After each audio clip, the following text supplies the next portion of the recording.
Faramis bersama dengan Kaja. Akhirnya ya. Akhirnya finally Kaja berhasil ditutup dan lihat Sobat Onyx di bawah bersama dengan Bapak Sandiaga Uno kalau tidak salah ya.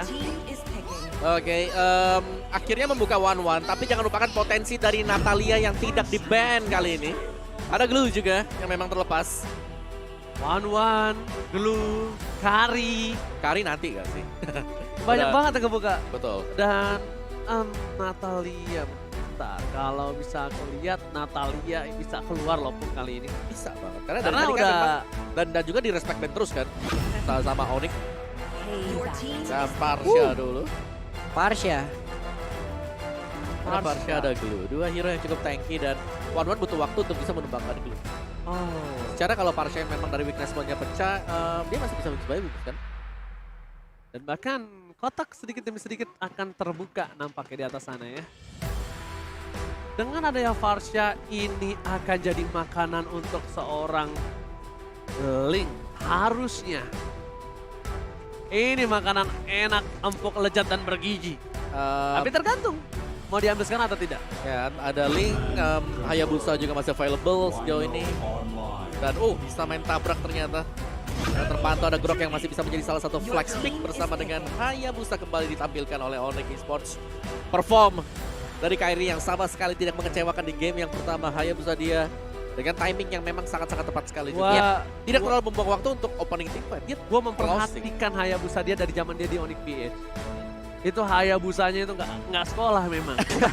Tapi mungkin ya, nggak tahu ini feeling aku atau memang. Dan ini dia, selamat datang Bapak Sandiaga Uno yang terhormat. Yap, selaku Menteri Iya. Pariwisata dan Ekonomi Kreatif. Iya. Di M4 World Championship ya. Iya, terima kasih Natalia Bapak aja Sandiaga terbuka. Uno. Iya, sudah mampir. Dan Sudah mampir. nggak tahu kenapa. Aku melihat Kairi dulu tuh sebenarnya lebih kenceng banget mainnya, lebih ngebut banget permainan Hayabusanya. Setuju sih ya, itu Tapi- tahun kemarin ya. Iya, tapi kayak sekarang tuh lebih on point aja. Dan Natalia seperti yang sudah dibicarakan, mereka akan mengeluarkan the best draft yang mereka miliki. Nah, ini waktunya sih. The last chance yang mereka miliki untuk membawa ke game yang selanjutnya. Karena kalau tidak mereka akan langsung longsor. Setuju. Mereka langsung turun ke bawah. Mereka tidak ada lagi kesempatan untuk bertahan di upper break shot. Ini ya, lihat komposisi draft dari Falcon. Keluarga Onyx mereka harus berhati-hati semisal ada kemunculan dari fighter-fighter seperti Martis ke tangan Falcon sendiri. Oh, Kak Dinda. Grok Boots. Ada Lapo juga masih ada. Grok Boots Ya benar, bro. bisa Rafaela Iya, Keyboy. itu tuh masih kebuka banget loh Rafaela. Betul. Banyak sih hero yang memang bisa membuka Natalia ya sekarang. Atau bahkan bisa ada satu hero yang mungkin underrated dan bahkan tidak digunakan di meta sekarang. Hylos. Hylos. Wow. Betul, Hylos sebenarnya ada perubahan juga kan dari skillnya dia gitu. Ya. Yang memang membuat lawannya ini full bisa menjadi patah pergerakannya. Bisa mengcover, mendeteksi.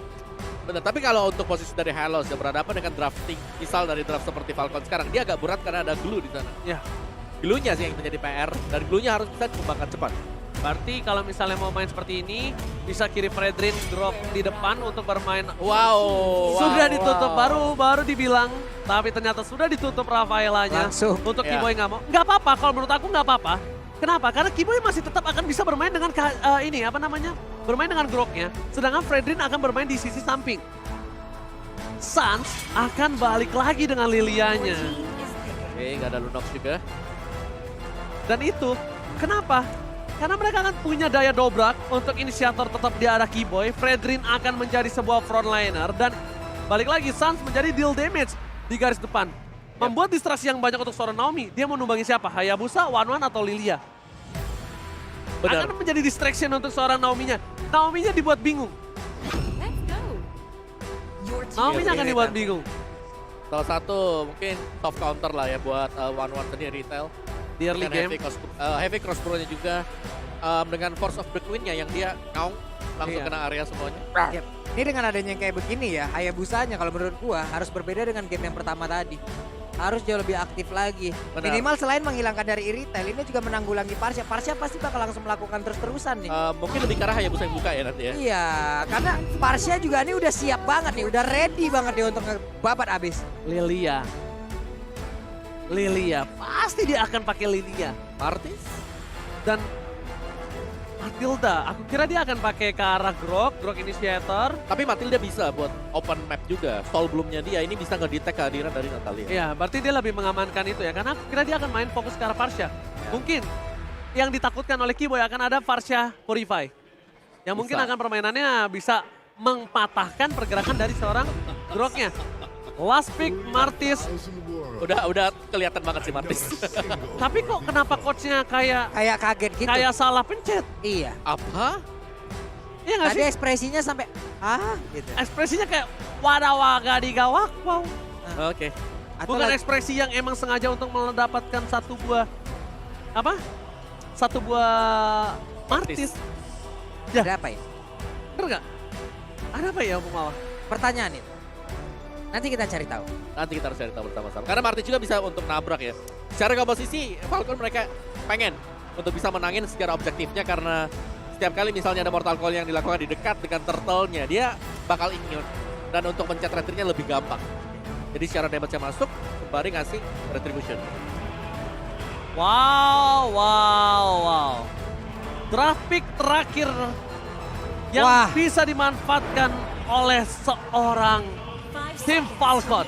Apakah mampu menumbangkan Onyx Esports yang hanya membutuhkan satu buah kemenangan untuk mengamankan upper bracket dan melaju ke babak selanjutnya. So, ini dia M4 World Championship. Onyx Esports harus mendapatkan satu game lagi atas tim Falcon. Oke. Kesempatan terbuka lebar untuk Onyx bisa langsung menutup match yang pertama. Mereka melaju ke bracket selanjutnya. The Suns seperti biasa di bagian tengah langsung mendapatkan serangan yang langsung diberikan oleh Naomi. Tapi Naomi masuk ke dalam rumputan di mana di situ sudah ada Kibo yang memang ngecamp. Udah ada pergerakan dari Kairi tapi Phantom Shuriken-nya masih belum kena. Masih mau dikejar sama Kairi, tapi Kairi gak punya quad shadow. Kali ini cukup berbahaya. First blood akan disangka dari seorang Kairi. Dan first blood didapatkan oleh tim Falcon by Infinix. Karena udah tidak ada lagi quad shadow untuk menyelamatkan dirinya. Untungnya dia hanya kehilangan orange buff. Tapi purple buff akan coba diinvasi oleh pemain dari tim Falcon. Ini berbahaya untuk tim Onyx. Boots bahkan sampai harus turun ke bawah. Dan berhasil mendapatkan satu buah retribution yang sangat baik. Walaupun harus mengorbankan Kiboy. It's okay, no problem. Masih dapat loh. Tapi di bawah Suns coba lihat lagi sweeping loh. Mencari siapa yang mengendap-endap di dalam area pertahanan mereka. Itu namanya adalah kerugian gambling yang dilakukan oleh seorang Onyx. Kenapa? Niatnya untuk mendapatkan seorang Naomi, tapi malah mereka harus kehilangan satu buah first blood. Ya dan ini dia mungkin kehadiran dari Ken dengan Martis yang dibawakan ya. Mereka bisa main tabrak dan nyaman banget kalau aku ngeliatnya permainan dari Falcon sekarang. Betul. Invasi masuk ke dalam jungle milik Onyx. Mereka seakan-akan udah biasa banget dengan skenario seperti ini. Dan ini yang mereka Ini yang mereka butuhkan. Yes. Ketika di game yang pertama juga mereka bermain seperti ini. Iya. Tapi mereka gak dapatkan gameplay seperti ini di game yang The pertama. best draft yang mereka miliki karena ini adalah andalan mereka dengan Naomi dan tentunya top game by UBS Gold telah terlihat. Tapi kerugian yang sangat fatal dimiliki oleh tim Onyx Esports dengan ada Kairi masih level 3. Pertanyaannya sekarang adalah kalau Ken terlambat untuk memulai ke arah Turtle, ini akan menjadi satu buah team fight yang mungkin cukup adil nantinya Pak Pulung. Yap. Nih, sekarang Suns sudah level 4, Kairi sudah menyentuh di angka level 42 walaupun masih kalah satu level ya. Tapi coba lihat, Suns bisa aja balik dengan satu Black Source yang dimiliki tapi dia masuk ke dalam satu area pertahanan yang dimiliki oleh Falcon dan Turtles Land. Udah berhasil diamankan by UBS. Oh my god. Permainan yang dipegang Falcon di early game sampai menit yang ketiga adalah permainan yang sangat-sangat baik ketimbang game yang kedua dan berbeda sekali. Invasi yang dilakukan Glue bersama dengan Martis tidak ada henti-hentinya. Membuat seorang Boots juga tidak bisa masuk ke dalam. Satu bot shadow kill menancap ke arah Naomi. Tapi masih bisa selamat dan Justin langsung coba follow up ke arah bottom lane. Membuat distraksi dan bahkan informasi telah diberikan cewek. Tidak bisa terbang karena terlalu sakit damage yang diberikan oleh seorang Justin 40. Oke, cewek. Masih butuh waktu. Wait, itu epic transfer dikeluarin tuh. Oke, cewek darahnya udah gak penuh lagi, hanya saja untuk kali ini sedikit. Hanya tersisa seperempat, flicker terlihat. Suns pun datang untuk memberikan coveran. Alright, Kairi, silentnya pas banget ketika quad shadow-nya ke depan. Karena kalau tidak itu pasti bisa ditumbangkan dengan instan karena execute Naomi-nya available. Yep. Masih ada Justin. Dan udah pasti Kairi kali ini akan benar-benar sulit banget untuk bertahan hidup. Dan execute Ezreal. Baru saja aku bilang, execute-nya masih available, belum di-taken, dan berhasil didapatkan oleh seorang Naomi. Weh, ini Kiboy, oke. Kiboy terperangkap dan Naomi mengambil perannya kembali. 4 hero di bawah loh, Pak. Di bawah menit 5 dapetin satu buah turret, itu adalah kerugian yang mahal untuk sebuah god laner. Ya, dan jangan lupa ini ada Irritel. Irritel yang kita tahu secara early game, base damage-nya tidak terlalu besar. Tapi dia dapetin advantage dengan memiliki item lebih dibandingkan dengan 1-1. Jauh. Yes. 3.000 gold menit 4. Ini kalau 4.000 gold, 1.000 gold per 1 menit itu bukan hal yang baik. Dan membuat Kairi harus menuju ke arah late game sekali. Hero Hayabusa yang memang sebenarnya adalah waktunya di late game. Tapi kalau dia mendapatkan keuntungan lebih, dia bisa menuju di arah early. Tapi lihat Justin, bakal coba dipaksa mundur ke arah belakang. Dan bahkan berhasil mendapatkan satu buah shadow kill terhadap seorang Justin. Keputusan yang tepat untuk menahan quad shadow-nya untuk tidak mundur ke arah belakang. Dan Kiboy akan memberikan jiwa dan raga. Heavy crossbow-nya terlalu sakit. Bahkan cewek yang mungkin di game yang kedua kita lihat hit move-nya berada di laningnya kali ini. Cewek sampai harus turun gunung untuk membantu pergerakan para pemain tim Onyx. Watch out! Frobos mencoba maksa Divine, tapi lihat Shadow Kill! Lagi-lagi from Kairi mendapatkan satu buah point kill dan Kiboy nggak bisa diselamatkan Pak Bulu. Oke, ini coba lihat Naomi pun mengendap-endap loh, tapi Wah. Yellow Flash masih sangat sulit untuk ditumbangkan. Bahkan sakit banget, Ken-nya merajalela loh. Benar-benar merajalela Omawa di game kali ini. Ya, ada di Smith yang memang sudah dipersiapkan tadi oleh Ken untuk mengembangkan 2 pemain sekaligus. Dan Falcon, mereka setelah memang mereka kalah tim fight. Oke, Kairi, one last hit. Tapi Naomi still survive di depan sana bersama dengan satu buah turtle yang diamankan Ken by UBS Gold dengan tanpa ada kontes sama sekali. Wow, 1 pixel HP berhasil untuk selamat tadi. Dan ya, Falcon mereka mau gak mau harus bisa di ganking. Harus bisa di pick off pemain mereka. Entah itu di marksman mereka atau bahkan dari jungler mereka sendiri. Melihat permainan dari tim Falcon yang udah mulai terkejar goldnya, aku nggak tahu kenapa. Falcon agak mengendorkan permainan loh. Padahal dia tadi untung 3.000. Sekarang dia udah dimulai kejar di 2.400. Dan ini bisa cukup berbahaya kalau mereka tetap mengendorkan permainan seperti ini. Ya. Karena one-one-nya ini akan bersinar pada saatnya nanti. Yap. Ya, menurutku dari Ken di sini dia butuh bermain sedikit lebih agresif lagi, dalam artian dia farmingnya di jungle milik dari Onyx sendiri. Betul, atau enggak Naomi sama Justin ikutin Jalan nempel bareng, Ken-nya. bener. Jalan bareng, coba untuk pick off 1 atau 2. Kiboy misalnya yang bakal ditargetkan oleh pemain-pemain dari Falcon. Karena selama mereka lagi menunggu untuk Ken juga, ini Ken dia jalan kaki karena dia bukan Martis yang punya flicker. Betul sekali. Dan di arah top lane akan coba dipaksa mendapatkan satu buah turret. Keputusan yang sangat tepat dari tim Falcon. Memaksa Purple, memaksa turret. Dan itu yang mereka harus lakukan sekarang. Tapi lihat tim fight akan terjadi di arah top lane. Kiboy nggak bisa menyelamatkan cewek. Heavy crossbow terlalu sakit bersama dengan Desimet membuat 2 point kill atas tim Onyx Esports. Onyx Esports kali ini nggak bisa bertahan lagi di arah top lane. Dan bahkan Kairi, dia harus turun ke arah bottom lane tanpa ada orange buff. Tanpa harus ada gold buff sekalipun yang harus tercolong oleh seorang Yellow Flash. Oh. Surprise attack Kairi! Tapi untungnya Naomi nggak memfollow up itu. Ya. Tapi dengan adanya Kairi yang terlihat tadi quad shadow-nya dikeluarkan lagi dan dia balik ke sini, bisa aja Naomi akan melakukan sebuah push balikan. Namun di bagian tengah udah ada lagi satu pergerakan, weakness pointnya sisa 1.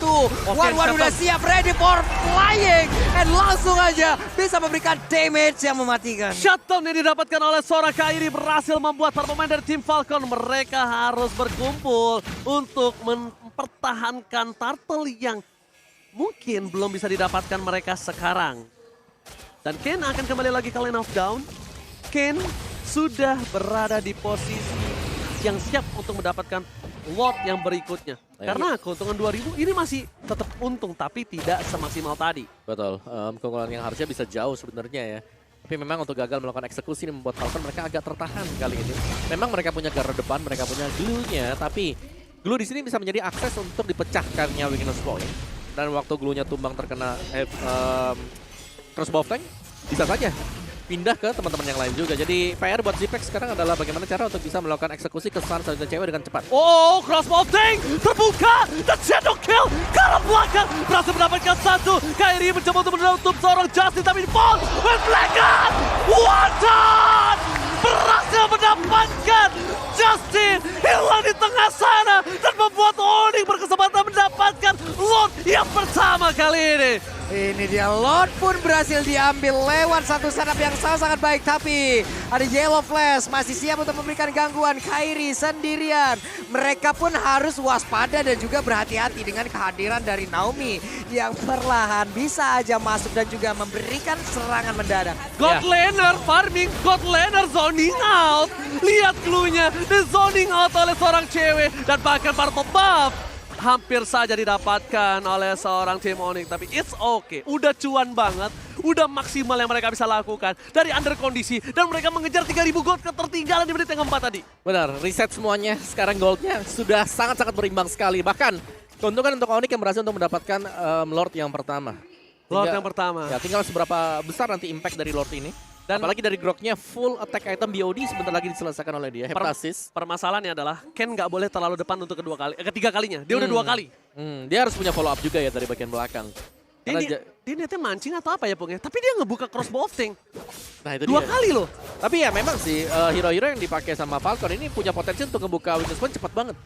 Ada Martis, terus juga masih ada Glue. Ya. Nah ini dia nih, faktornya pasti untuk Falcon adalah mereka harus berhati-hati banget. Karena mereka butuh Ken untuk ada di garis depan ngasih deciimate-nya dia. Ya. Ini bahkan untuk One sendiri kayaknya udah bukan menjadi pilihan utama lagi ya. Bagi Naomi itu sendiri, WON udah ada. Hanya akan memberikan positioning-nya aja gitu loh. Lebih baik dia akan berpindah tempat ke hero yang lain. Ataupun nge-trigger lagi ke arah Black Shoes yang dimiliki oleh Sun. Semuanya bisa dilakukan oleh Naomi. Tapi kita lihat lagi seperti apa Parsha yang dimiliki oleh Falcon. Harus dalam positioning yang jauh lebih baik. Oh, shadow kill! Dan mega kill berhasil didapatkan. Di arah top lane mereka masih bergerak dengan sangat bebas. Suns masih punya satu buah Black Shoes yang akan coba menggetarkan backline dari tim Falcon. Lord masih bergerak bebas. Boots sudah memiliki flicker di arah top lane. Para pemain dari tim Falcon mereka harus berada di arah base. Dan Kairi berada di posisi yang berbeda. Kairi jangan sampai terpick off karena Kairi masih bisa di pick off oleh Naomi dengan solo pick off-nya. Dan ketika Kairi di pick off dengan posisi seperti ini bukan keputusan yang sangat baik untuk tim Onyx Esports. Ternyata akan dibalikkan kembali keadaannya. Malah Naomi yang akan coba dikejar habis-habisan langsung Kairi. Where are you going? Gak boleh pulang, maunya digoyang dan Naomi ditumbangkan di arah River. Hancur sudah Naomi, nggak bisa melakukan banyak hal apabila Onyx berhasil menguasai sampai dengan tepat berada di depan 3 best turret ini. Naomi bisa jadi useless Om. Yes. Oke, Naomi useless. Tapi lihat Hayabusa Kairi mencoba untuk memancing ke arah backline. Cewek terlalu depan. Bahkan Ame harus diretribusi oleh seorang Ken supaya bisa mundur ke arah belakang. Dan ini tidak akan terjadi perang. Kenapa? Karena Onyx akan bermain dengan objektif dengan Lord yang berikutnya, Bang Wawa. Ya ini perhitungan yang sangat matang dari Onyx tadi ketika mereka melakukan push seperti itu juga mereka sudah mempersiapkan untuk melakukan setup di bagian dari Lord. Jadi tugas untuk Falcon mereka bakal berat banget karena Naomi sekarang efek dia sudah mulai tumpul kali ini. Sudah mulai fall off karena bisa ditahan dengan item-item defense milik Onyx. Dan Lord sudah spawn by UBS Gold dan ini dia Lord yang kedua, Lord yang memiliki charge nantinya. Ya, Lord yang bisa luncat di arah top lane harusnya. Dan cewek kali ini dia tidak terlalu takut dengan kesendirian dengan Win of Nature-nya. Tapi malah tim Falcon ini dia. Ini dia identitas Falcon yang sesungguhnya dengan under kondisi yang dia miliki. Dia tidak ada gentar-gentarnya untuk melakukan kontes. Dengan semua push yang belum dicek, bahkan Shadow Kill ke arah belakang. Di penguatan!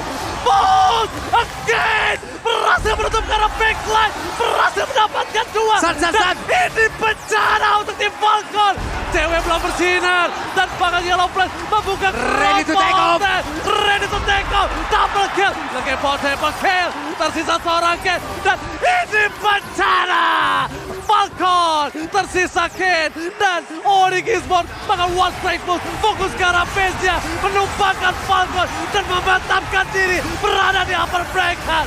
Onyx Esports take the game untuk Indonesia. Indonesia berhasil memantapkan satu posisi lagi menuju ke bracket selanjutnya lewat Onyx Esports. Upper bracket masih dipegang oleh Onyx Esports. berhasil menurunkan Falcon ke lower bracket dengan kemenangan maksimal 3.0 dengan best draft dari Falcon dan bahkan under kondisi di early game. Onyx Esports mereka tetap bisa membalikan keadaan. Ya, dengan boots play juga tadi yang luar biasa.